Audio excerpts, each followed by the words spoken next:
low intelligence test scores, not being very smart.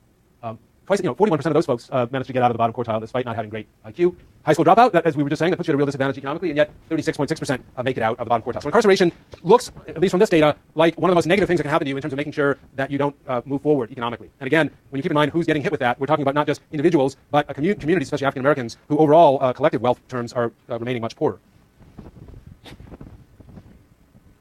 Before I get to family for a moment, well, I guess I'm going to get to family now. But before I do, let me say one more thing about the economics of this. And let me just check, because I thought I had a... No, maybe not. Oh, don't do that. Hold on.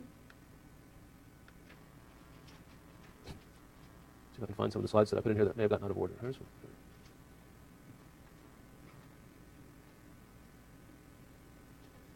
Oh, I thought I had more economic slides, but I'll live with these. One caveat here. When we're looking at the effects of incarceration on mobility, and keep in mind that the model, right, it can be effects that change your behavior, make you less likely to do things that will make you wealthier. It can also be stigma. But what, from a methodological point of view, this is actually a very complicated problem. I just wonder if anyone can identify it. Why might we be cautious about us blaming incarceration for all of this difference, right? What is true, for instance, of people who have been incarcerated that may also affect their earning potential and their likelihood of moving up in terms of earnings into quartiles in the future? That's independent of incarceration, even though it's quite related to it, so that all the people who are incarcerated also have this trait. Anybody? Please. Well, any kind of criminality, right? I mean, we didn't select people randomly to get in prison. It's true that we over-selected certain populations, obviously the urban poor and minorities, much more aggressively policed and shifted from school to prison. But to get to prison, you still have to be convicted of a crime. They're not just random, even if they're randomly picking people out, they've got to convict you of a crime where you have to plead guilty. Now, there are wrongful convictions, etc. I'm sure there's a lot of white noise in there. People who are sort of pushed into pleading because they get picked up on small charges, etc. and they're faced with snitches and other things. All that can happen. But my only point is this. A lot of the folks in prison did commit a crime before they went there. Some of the things that they did while criminal, or the criminal lifestyle itself, drug use, but also the habits that come with being a criminal, using violence or aggressiveness to get your way, etc. Those are also things that may not be conducive to, succeeding in business, right? And so you got to be careful in blaming prison for that. It's hard to disaggregate the criminal traits that people bring with them to prison, and then the things that prison does to people that make them less effective overall. So we don't know how to separate those quantitatively, fully effectively. I think we're pretty confident that incarceration is adding something there, but we can't say exactly how much, and that's a caveat. Now, I think one reason to be very concerned about the impact of mass incarceration on inequality is the effect it has not just on the offender, but on the families of offenders, and particularly the children of offenders. Because we might say that, well, look, if your lifetime earnings are significantly harmed by the fact that you committed a crime and went to prison, good. Then don't commit a crime, right? It adds to the deterrence of the criminal law that if you know if you're convicted of a crime, you're not only going to do the time, but you're going to lose earnings over the course of your lifetime. It's going to be essentially a fine on your career. Now, that could sit with your notion of justice. It could sit with your notion of deterrence. I think there are reasons we could critique that internally to both deterrence and retribution. For instance, not so clear that people, that the crimes for which people are being given these mass incarceration sentences are particularly culpable crimes or ones that require that much deterrence. But more importantly, when it comes to the effect on children, none of that makes much sense. The child doesn't deserve the punishment of having a less good childhood and less good launch into their prospects for life. And they can't be deterred, obviously, by something they have no control over. Now, sort of one point before I say something about children here. The connection, of course, between incarceration and children also runs through families. And we know some but less about the impact of incarceration on family formation. Clearly, the odds of ever being married are significantly impacted by incarceration. But again, it's hard to disaggregate how much of that is the effect of your criminality, right? If you're a drug user and are committing burglaries in order to maintain your addiction, you're probably not, bachelor number one on somebody's list to begin with. So the fact that you're in prison may not make that big a difference, right? So there's that problem there. But there's another side to it as well. There's a huge impact of incarceration on the marriage prospects of women. Women are going to prison at a higher rate than in the past, but they're still much less likely to be in prison than men. But their prospects of being able to find a marriageable partner, or even putting aside the formalities of marriage, a partner who has the economic viability with which to share a commitment to raising kids and a long-term household formation kind of a proposition, goes down dramatically, right? Because the men aren't around, and when they are around, they don't have the prospects of men without prison. Basically, having been in prison, according to the contemporary research, reduces your chance of being employed by about 50%.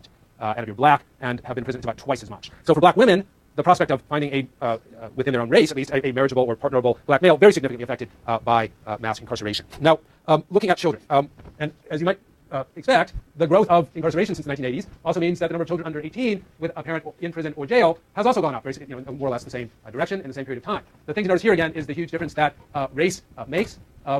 This is in absolute numbers rather than percentages, but your chances of being a black child with a parent in prison or in jail are very greatly in excess of that of either whites or Latinos, and at a much bigger disparity than was true in the past. Here's another table that shows this. This is data collected by Christopher Mueller and Christopher Wildman again. This shows the cumulative risk of paternal and maternal imprisonment by age 14 for children born in 1978 and 1990. So again, we're looking at more or less those same two cohorts. So again, look at all children for those children born in, and then race is coming to bear as well here. And then this breaks it down by education again. But just stay with all children. In 1978, for white children, about a risk of about 2.2% of having a mother or father, a father in prison by age 14. In 1990, that's gone up to 3.6%. Maternal risk, smaller, less than 0.2% in 1978, triples, but to a relatively still small 0.6% in 1990. When we look over at African American children, the disparity is obvious. Even in 1978, a 13.8% chance of being essentially robbed of your father or mother by age 14 by incarceration. By 1990, that's a quarter. And then maternal doubles from 1.4 to 3.3%. As you can see, when you go down to high school dropout, which is your maximum category for imprisonment, and you go back here to the African American children, maternal figure 5% of the children of high school dropouts, of black children of high school dropouts born in 1990 have a mother in prison. And that's 1 in 20. So we're talking about a group that is already at a severe risk of a lifetime of poverty because they're born to a parent without education, facing racial discrimination. And now 1 in 20 of them is going to have that mother removed. And the most significant effect of that may be on foster care and in the extreme case, that is, if your father goes to prison, the chances that you're going to be raised by at least one of your parents is still pretty good, because by and large, the men who go to prison are not usually the primary caretaker of their child, although they often and typically are involved with the child, and so there's some impact. But when a mother goes to prison, the chances are overwhelming that she's the primary caretaker for that child. So what happens to that child? Well, in the better circumstances, maybe that child is raised by an aunt or a grandmother. Now, that's not perfect. A lot of grandmothers have raised already 1 or 2 sets of kids. There are real costs to all that, and there's costs to not being raised by your own parent, but being raised by someone who loves you goes a long way. That 5%, but of that 5% who's at risk of having to be raised by someone other than a parent, some unknown, we don't have a nationwide figure for this. But we have reason to believe that it's helped to contribute to the nationwide surge in the growth of foster care caseloads around the country. Foster care, as you know, is a system that is operated by every state that is designed to provide a guardianship for parents, for children who have either been removed from their parents by virtue of the parents' misconduct or the fact that the parents are in prison when there is no other guardian to step in. Many foster parents are some of the greatest people in the world. I would say as a class, they're the greatest people in the world. But many foster care systems are extraordinarily burdened. In Florida, when I lived there, they kept discovering kids that had died, that they couldn't find, that had gotten lost in the system. And that's true. Saddest of all, of course, kids who age out in foster care and actually never get adopted. I mean, the goal usually of foster care is to see kids adopted. Very large number of kids in foster care, though, never achieve adoption. Age 18, they leave the state's jurisdiction, they become homeless, many of them become incarcerated themselves. The point is, if you're looking for one little place in the system where changing something could have a huge impact on the number of future people going to prison, keeping mothers with children out of prison would be job number one, and it is very encouraging that the Brown administration is discussing policies that would essentially make it a priority to place women who have been sentenced for felonies, who have children in a non-prison setting of some sort under the realignment plan, so that they can remain with their children, have that impact. So let me just summarize this for a moment. We know that being poor has a big impact on your likelihood of going to prison. Being uneducated has a big impact on going to prison. Being African American and has a big impact on going to prison. When you put those together, and you have less than high school education, and you're African American, your odds of going to prison in recent years if you're male have become essentially the norm. It becomes the norm to go to prison. That raises a lot of questions that we can spend the rest of the course really focusing on. For instance, all those purposes of punishment we studied, especially deterrence and retribution, what do they mean when it's the normal experience for people like you, other people you went to school with, etc., to go to prison, right? How much deterrence is there? How much retribution? How much legitimacy, I should say, to the retribution is there when it's the normal thing to do? But not only does inequality drive who goes to prison, mass incarceration seems to be very much destining people who are already poor and disadvantaged to stay poor and disadvantaged. And it's particularly disturbing in America, where on some level we seem to have made so much progress in breaking down the traditional forms of racial economic discrimination in terms of employment discrimination, in terms of housing discrimination, although there's vast issues in those areas as well. But it looks very much from this research that mass incarceration, by sending so many people of color, and especially African Americans, to prison, is now essentially reproducing patterns of inequality along lines of race that existed for centuries before based on slavery and racial animus, but now without that kind of moral meaning to it, right? And that is part of the background to a Trayvon Martin killing, right? So that a young black man like Trayvon Martin faces an astoundingly high risk of incarceration, or in this case of death at the hands of police or vigilantes, regardless of how well behaved they are, how well they're doing in school, etc.